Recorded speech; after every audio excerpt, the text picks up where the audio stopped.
মা বলেছিল রাস্তায় যেতে নতুন বাড়িতে, তাই বেরিয়ে পড়লাম নতুন বাড়িতে যাওয়ার জন্য। বাড়িতে এসে বাড়ির কাজ কমপ্লিট করে কাকুর দোকানে গেলাম। এসে দেখি রোডের উপরে কোনো লোকজন নেই, পুরো ফাঁকা।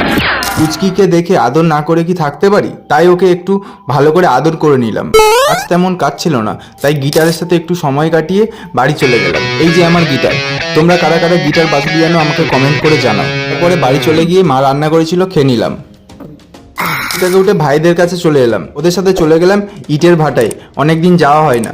যেতে যেতে একটা পেয়ারা গাছ দেখতে পেলাম। শুভম বাদরের মতো লাফিয়ে একটা পেয়ারা পারলো আর আমাকে একটা পেয়ারা দিল। সত্যি চুরির পেয়ারা খেতে বেশ মিষ্টি লাগে। গল্প করতে করতে চলে এলাম আমরা ইটের ভাটায়। দেখছো কত ইট, এগুলো সব কাঁচা ইট। তারপর চলে গেলাম যেখান থেকে মাটি এনে ইটগুলো বানাচ্ছে। এই যে জায়গাটা, আমরা সবাই বাদরের মতো হামাগুড়ি দিয়ে উঠলাম সেই পাহাড়ের উপরে, মানে মাটির স্তূপের উপরে। দেখা হয়ে গেছে, তোমরাও দেখে নিয়েছো, চলো এবার বাড়ি যাবো।